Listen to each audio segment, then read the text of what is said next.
Welcome to Inside the Mask, the podcast where we cover off all your favorite horror movies with a true crime twist. Today, we're bracing for liftoff and skyrocketing into a sci-fi horror classic that has since launched numerous sequels of arguably varying quality. It's the story of a space-bound transportation vessel where, after receiving a distress call on a nearby planet, the crew piloting the ship makes a startling scientific discovery. Only as events would proceed, all contact and communications with the starship Nostromo would be lost completely, and when crews eventually recover the sole survivor and potential saboteur, her story, if it's to be believed, just might change our concept of space as we know it. I'm your host, Evan Taggart, and this is Alien.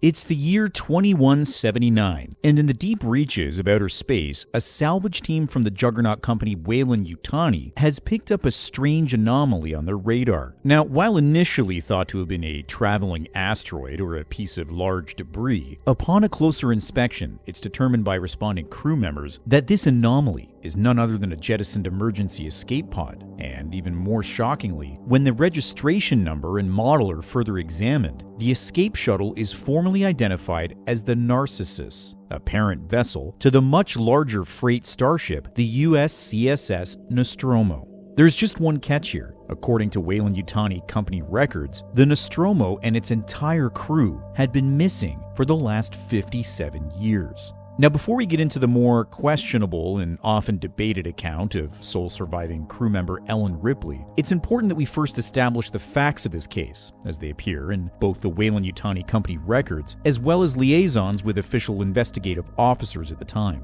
The USCSS Nostromo was a freighter-class starship owned by the aforementioned Weyland-Yutani Corporation, and was primarily used as a means of transportation for minerals and materials from off-world mining planets, which were then subsequently taken back to Earth. The ship was piloted by a crew of 7 people, all from varying backgrounds of expertise, contributing to the safe operation and regular maintenance of the ship, as it made its no doubt long journeys across space. This crew in question was headed by Ship Captain Dallas, Executive First Officer Kane, and Warrant Officer Ellen Ripley, all leads in command with varying degrees. Leading up the space navigation was Navigator Lambert, while registered Weyland-Yutani android model Ash managed all of these scientific officer duties on board the vessel. Finally, rounding out this ill-fated crew were mechanical engineers Parker and Brett, whose primary functions included maintenance of the Nostromo itself and safety regulation on board. And it was on a routine mission, specifically a return trip from the mining planet Thetis in the year 2122, that records indicate that the USCSS Nostromo and its entire crew simply vanished.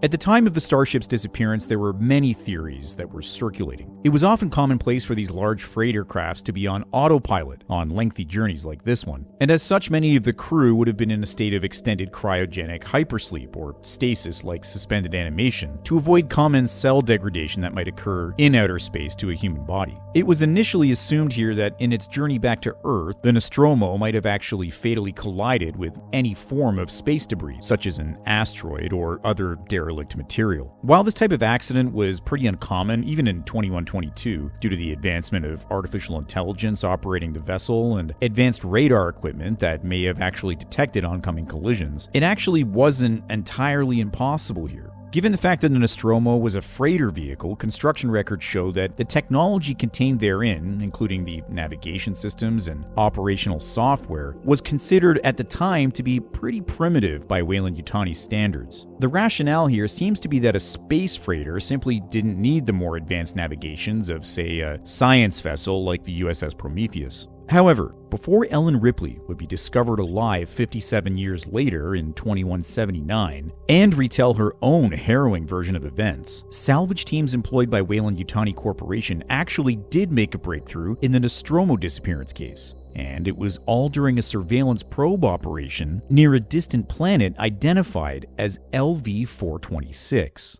Now, as may be frustrating to many who follow this case and the numerous cases involving Weyland-Yutani Corporation in general, it's important to note here that the company itself is a bit notorious for classifying and otherwise redacting information from reports on hand. So as such, some of the included pieces of information might not actually be entirely accurate accounts, but rather as they appear in investigative materials as well as documents that were supplied by Weyland-Yutani. Now, at some point during the year 2142, a company probe identified a piece of floating debris that may have actually belonged to the USCSS Nostromo starcraft. Now, what this recovered artifact may or may not have been is up to pure speculation, but whatever was left was confirmed by freighter documents to have been transported to the space station Romulus, also owned and operated by Weyland-Yutani nearby the mining planet of LV-410. But while the recovered debris here remains a mystery, possibly more importantly, Weyland-Yutani Corporation on the nearby Sevastopol space station would make another find. Most notably, navigation and ship records recorded by the artificial intelligence program Mother on board the ill-fated Nostromo itself. In examining these crucial files, investigators and authorities from Weyland-Yutani, many of whom were actually insurance-related individuals, it's possible to at least in part recall what may have led to the disappearance or destruction of the Nostromo and the tragic deaths of the crew on board.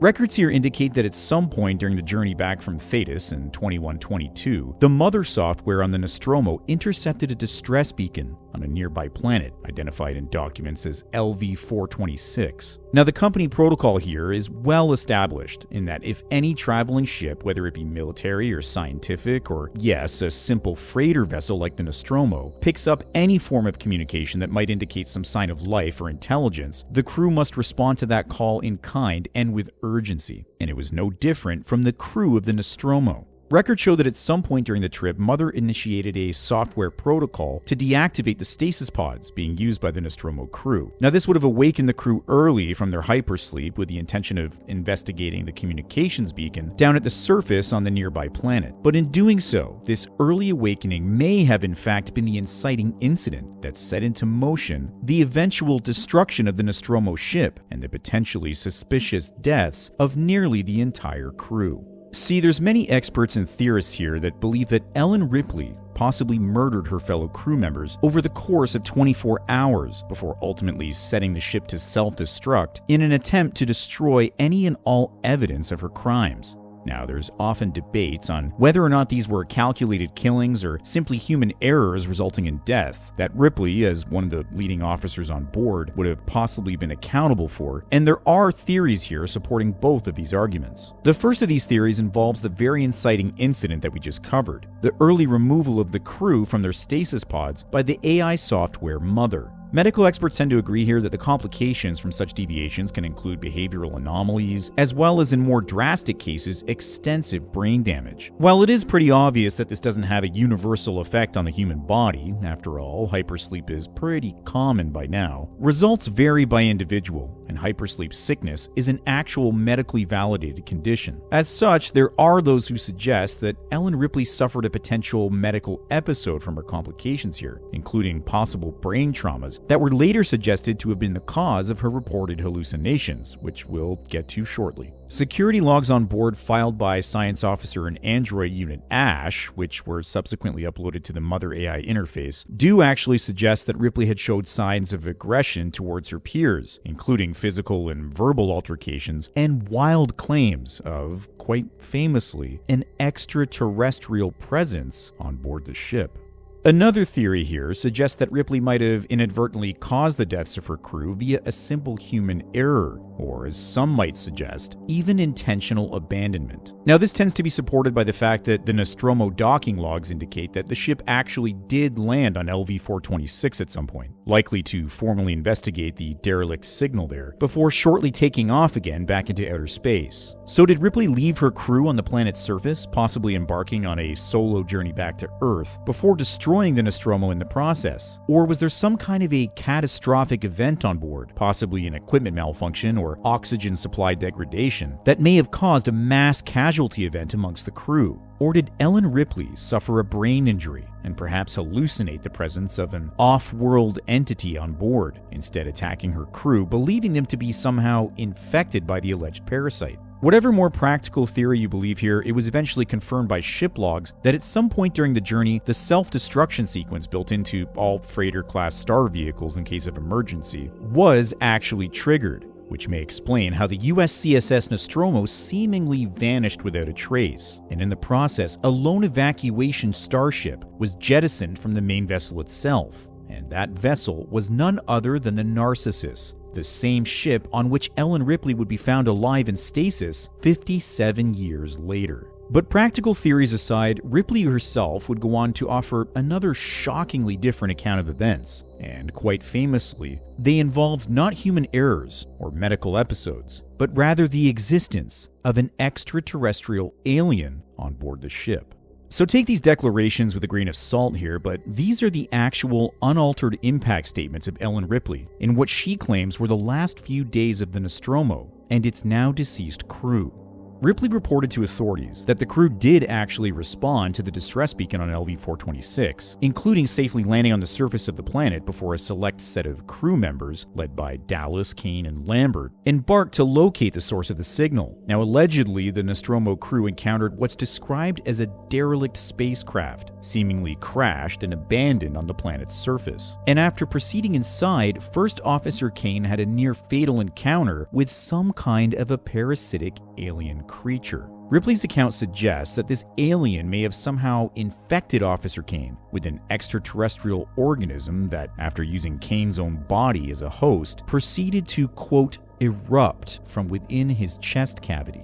The statement concludes that the crew of the Nostromo spent the next harrowing 24 hours trying to capture or kill the escaped creature, but it seemed to inexplicitly and exponentially grow in both physical size and stature, making it nearly impossible for the crew to overcome. Artist renderings based on Ripley's account of what this alien organism might have looked like showcase that it was over 7 feet tall, with an extremely elongated head, sharp claws, a pointed, almost scorpion-like tail, and bizarre appendages protruding from its back. It also notably and reportedly had 2 sets of jaws, one exterior with sharp teeth and one interior mandible that was able to quickly penetrate a wide variety of organic matter at the alien's will. Also notable in the testimony from Ellen Ripley, she reports that this organism seemed to bleed an almost sulfuric acid-like substance that, if killed, could potentially completely eat through the hull of the ship, causing a catastrophic and potentially even destructive implosion therein. Now, that last fact is often used by Weyland-Yutani as just another excuse for as to how Ellen Ripley may have somehow damaged the ship and tried to absolve herself from any responsibility in doing so. Ellen Ripley firmly stands by her own accounts that the entire crew, Dallas, Kane, Ash, Lambert, Parker, and Brett, were hunted and killed by this alien organism in under 24 hours just after first discovering it. Only in her escape of the Nostromo and the triggering of its self-destruction procedure did Ripley herself manage to survive the ordeal, where she then drifted through space in hypersleep for the next 57 years before miraculously being saved by a responding salvage crew in 2179. Now, it's important to note here that there's actually no supporting evidence at all that Ellen Ripley's wild claims of an alien attack aboard the Nostromo ever even happened, nor is there any other confirmed evidence suggesting that such a creature even exists. Due to the complete destruction of the vessel itself and the death of the aforementioned crew, it's impossible to determine the events on board with 100% accuracy. Even the logs and the notes from AI Mother software are partially damaged and otherwise classified by Weyland-Yutani, so there's unfortunately no real way to confirm what actually happened to either the ship or its missing crew. However, there is one piece of information that completely contradicts Ripley's own account of events and her alleged alien encounter stories, and it's right down on the surface of LV-426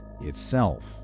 In the years following the Nostromo's disappearance, Weyland-Yutani actually established mining colonies on the surface of LV-426, including many entire families who manned the site in a variety of occupations. Now, these settlements date back all the way to 2157, and at the time of this recording, there have been no documented encounters with any sort of alien life form on the planet's surface from any of the human occupants that were at the time terraforming and colonizing the planet. Now, yes, the community of Hadley's Hope, which was the colony that was stationed stationed on LV-426 famously was destroyed in a catastrophic nuclear reactor explosion. So again, there's no real way to validate, but up until the time of the destruction of the site, there were still no accounts of any kind of alien encounters. This massive piece of evidence serves as the primary contradictor to Ripley's story here, and is often the first factoid that experts, as well as Weyland-Yutani legal officials, use to discredit Ripley's account of events. In addition to this, the massive insurance fallout from the purposeful destruction of the Nostromo would likely have cost Ellen Ripley millions of credits at the time, a turn of events that would have likely been unforeseen by Ripley when allegedly deciding to cover her tracks with the self-destruct initiation. Now, this may also lend as to why Ripley, now a suspected criminal, would have concocted such an elaborate and bizarre story about aliens to exonerate herself from any kind of wrongdoing, and potentially even her own financial responsibility to recoup the costs of the destruction of the Nostromo vessel itself. The subsequent sentence and ultimate fate of Ellen Ripley is a bit of a mixed bag, and like many facts in the case, points have either been removed entirely or otherwise deemed classified. However, records do indicate that at some point after her apprehension in 2179, Ripley may have served with a group of Marines in a classified search and rescue operation, possibly as a part of her alleged plea deal. Ripley was reportedly eventually imprisoned on the colony planet Fury 161, where records indicate that she died from unknown causes at some point later in 2179, not even a full year from her rescue and incarceration at the hands of Weyland-Yutani.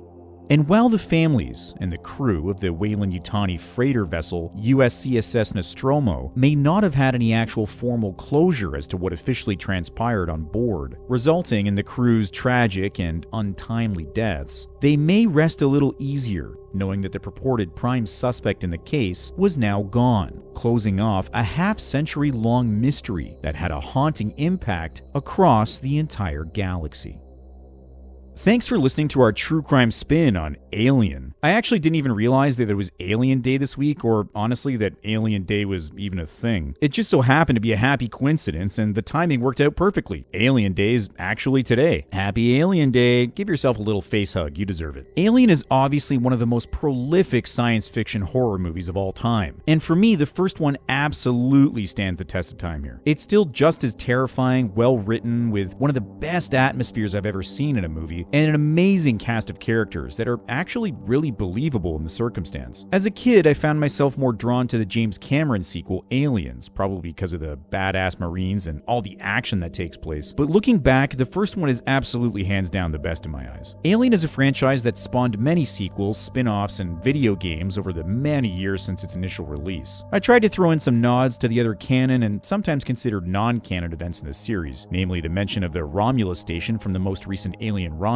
as well as the Sevastopol station from the amazing Alien Isolation game that I highly recommend you check out. And since this episode was primarily about the first film, I kinda just gave little hints as to Ripley's time with the Marines in Part 2, and her death on Fury 161 in Alien 3. And no, we're not gonna talk about Alien Resurrection. That one is, well, it's certainly a movie, man. All of the sequels and spin-offs, including clashes with the Predator and other arguably more confusing entries like Prometheus and Covenant, are typically less well received, but the new one, Romulus, seems to be pretty well liked by many, and ties up a lot of the franchise's loose ends. I thought it was alright, but hey, go watch it for yourself. Or better yet, grab your pulse rifle and watch them all. Yes, even Resurrection. It has its moments. And that's all for this week's episode. As always, I'm your host, Evan Taggart, and this has been Inside the Mask.